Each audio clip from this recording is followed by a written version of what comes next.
Incredible premier league का incredible match, क्या match रहा यार। दोनों टीमों ने तो बस छक्के ही मारे, लग रहा था कि ग्रेविटी ही नहीं है ग्राउंड में, बॉल केवल हवा में तैर रही थी। और ऐसा पहली बार हुआ किसी T20 मैच में कि इतने रन्स बने हों, इतने छक्के लगे हों। इंटरनेशनल क्रिकेट में भी इतने छक्के नहीं लगे हैं, सारे रिकॉर्ड्स तोड़े, बड़े बड़े रिकॉर्ड्स बने हैं। आईपीएल के इतिहास का सबसे बड़ा स्कोर सनराइजर्स हैदराबाद ने बनाया, 277 रन बना दिए यार 20 ओवर में। इतना बड़ा टारगेट चेज मुंबई के लिए बहुत बड़ा साबित हुआ।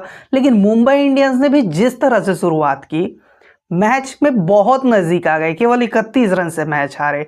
तो दोनों टीमों ने बहुत एफर्ट लगाया, लेकिन जिस तरह से पैट कमिंस ने बॉलिंग की, वो सबसे बड़ा फैक्टर रहा इस मैच में सनराइजर्स की जीत का। और एक हाथ उसमें और बढ़ाया मुंबई इंडियंस के कैप्टन हार्दिक पांड्या ने। पिछले मैच में जब हार्दिक ऊपर नहीं आए तो मुंबई हारी, यहां हार्दिक ऊपर आए तो मुंबई हारी।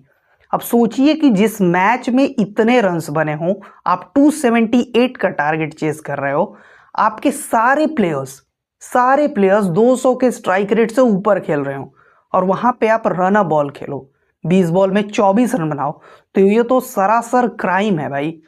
आपकी वजह से मैच हारे। पहले तो आपकी प्लानिंग इतनी घटिया थी, जब आप बॉलिंग कर रहे थे तब जसप्रीत बुमराह को पहले 12 ओवर में केवल 1 ओवर करवाया, ये आपकी प्लानिंग है, और आपने 3 ओवर कर डाले। वो एक नया प्लेयर आया है, अंडर 19 का प्लेयर साउथ अफ्रीका का, मोफाना, कितने ओवर्स करा दिए उससे भाई। पहला ओवर कराया जहां पे 7 रन दिए, उसके बाद उस बंदे को रन्स पड़े जा रहे हैं, और आप जसप्रीत बुमराह जैसे सीनियर प्लेयर को वहां पे 1 ओवर कराने के लिए ये भी नहीं सोच रहे हो कि जसप्रीत आएगा, एटलीस्ट एक विकेट मिल जाता उस जगह पे, तो शायद आप मैच में वापस आ सकते थे। इतना बड़ा टोटल बोर्ड पे नहीं लगता। लेकिन जिस तरह से आपकी कैप्टनसी है, आप जिस गुरूर में हो, वो गुरूर आपको नीचे लेके आया इस मैच में। आप तो दांत दिखा रहे थे ना कि रन्स बन गए हैं, ठीक है रन्स बने, आपने रन्स बनाए, लेकिन इतना स्कोर नहीं होता जिस तरह से आपकी बॉलिंग थी, जिस तरह से आपकी बॉलिंग चेंजेस थे। बस आप जानते हो, पिछले मैच में तो आपने पहला ओवर किया, यहां पे क्यों नहीं डाला पहला ओवर? क्योंकि यहां पे बड़े प्लेयर्स थे, जिस तरह से खेल रहे थे प्लेयर्स, आप डर रहे थे। जसप्रीत बुमराह को वहां पे क्यों नहीं लाया आपने? सबसे बड़ी गलती की, ब्लंडर किया। मैं एक चीज कहना चाहता हूं कि गुजरात टाइटंस में जब आप कैप्टन थे, बड़ा नाम हुआ आपका कि हार्दिक पांड्या ने इस तरह से कैप्टनसी की, गुजरात जीत गया। लेकिन मैं एक चीज कहना चाहूंगा, टू बी ऑनेस्ट, वहां पे आपकी कैप्टनसी का कोई मतलब था ही नहीं, क्योंकि वहां पे आप एक पपेट थे, मास्टर कोई और था। आशीष नेहरा टीम को चलाया करते थे, वो बार बार डगआउट से बाहर निकल के आपको मैसेज कन्वे किया करते थे। लेकिन यहाँ पे चीजें वैसी नहीं हुई, आपसे चीजें हैंडल नहीं हो रही हैं। और मुझे लगता है कि रोहित शर्मा को अब तक चौथे ओवर में बोल दिया कि भाई मेरे से कैप्टनसी नहीं हो रही, कर लो तुम।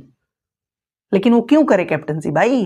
डिसीजन तुम ले रहे हो, बॉलिंग चेंजेस तुम कर रहे हो, लेकिन तुम भाग रहे हो खुद, तुमसे कुछ नहीं हो रहा।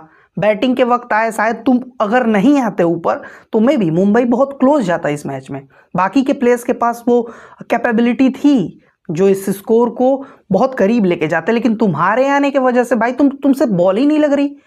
जिस प्लेयर को सारे छक्के मार रहे हैं, तुमसे छक्का नहीं लगा।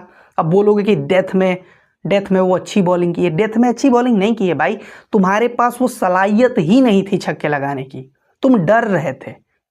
और पिछले मैच में तुम इसी वजह से ऊपर खेलने नहीं आए, तुम यहां पे आए कि चलो यार एटलीस्ट स्पिनर्स आएंगे, 1-2 छक्के लगा लेंगे। लकीली तुमने मयंक मार्कंडे को एक छक्का लगाया, अगली बॉल पे एक चौका भी लगा दिया, लगा कि अरे यार हार्दिक वापस आ गया है, captain leading from the front. लेकिन ऐसा कुछ नहीं हुआ, उसके बाद तुमसे बॉल टाइम ही नहीं हो रही थी भाई साहब। इतनी प्रॉब्लम हुई कि मुंबई इंडियंस ने 3 ओवर में बिना बाउंड्री के खेला। 3 ओवर में 17 बॉलों पे कोई बाउंड्री नहीं आई तुम जब बैटिंग कर रहे थे। तुम्हारे साथ टीम डेविड ने भी रन बॉल खेला, लेकिन उसके बाद टीम डेविड ने चार्ज किया, छक्के लगा रहा है, लगातार छक्के लगा रहा है, लेकिन तुमसे कुछ नहीं हुआ। तो इस मैच का पूरी तरह से मैं कल्प्रिट मानता हूं कि हार्दिक पांड्या है, जिसकी वजह से मुंबई इंडियंस से मैच हारी है। और मुंबई इंडियंस को अभी बहुत सारे चेंजेस करने पड़ेंगे। जिस तरह से आज मुंबई इंडियंस की बॉलिंग पीटी है, जसप्रीत बुमराह को पहला ओवर न देना और पावर प्ले में उनसे 2 ओवर गेंदबाजी न कराना, 14वें ओवर के बाद उनको फिर बॉलिंग देना, बहुत सारी खामियां हैं। जिस तरह की आपकी कैप्टनसी रही है ना इस मैच में, मैं कहूंगा कि बिल्कुल जीरो रेट करूंगा यार। कोई कैप्टनसी है ही नहीं, डिसीजन मेकिंग तो कुछ नहीं है। और मुझे नहीं लगता कि इस स्ट्रैटेजी के साथ मुंबई इंडियंस, जिस तरह से आपको कैप्टनसी हैंडओवर की गई है, इस तरह से मुंबई इंडियंस का ये सीजन बेहतर नहीं हो सकता। बहुत सारे चेंजेस करने की जरूरत है, बहुत सारी चीजें सोचने की जरूरत है कि मुंबई इंडियंस कहाँ कहाँ गलतियां कर रहा है। बहुत सारी गलतियां हैं, उस पर विचार करने की जरूरत है, तब जाके मुंबई इंडियंस कुछ अच्छा कर सकता है। सनराइजर्स हैदराबाद के बैटर्स ने जिस तरह से बैटिंग की, आउटस्टैंडिंग बैटिंग बाय देम यार, क्या कमाल की बैटिंग की। बस लगा कि मयंक अग्रवाल ही एक टेस्ट मैच खेल रहे हैं वहां पे।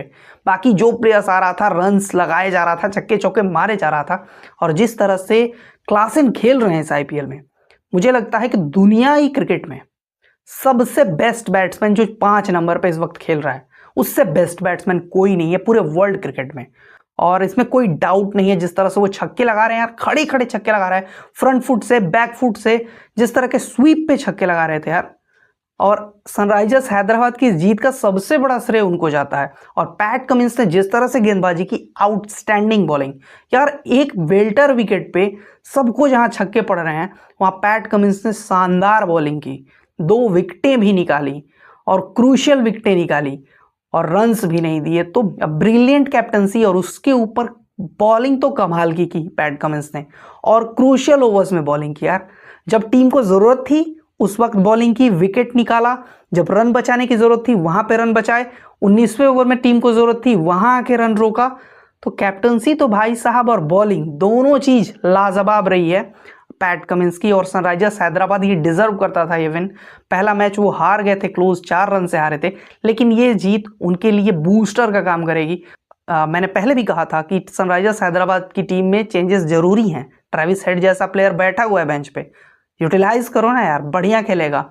और पहले ही मैच में ट्रेविस हेड ने दिखाया कि वो किस कैलिबर के प्लेयर हैं, वहीं से गेम चेंज करके रख दिया था। पावर प्ले में जिस तरह से शुरुआत की, और अभिषेक शर्मा यार, ये बंदा डे बाय डे इंप्रूव कर रहा है, लगातार छक्के लगा रहा है। और मुझे लगता है कि ये वर्ल्ड कप के स्कीम ऑफ थिंग्स में जरूर होंगे, रोहित शर्मा की नज़र में होंगे। आज जिस तरह से उनके सामने बैटिंग की, बिल्कुल रोहित शर्मा की नज़रें उन पे होंगी। तो उम्मीद है सनराइजर्स ऐसे ही हम सबको एंटरटेन करता रहेगा, और ऐसे ही मैचेस हमको फिर आईपीएल में देखने को मिलेंगे।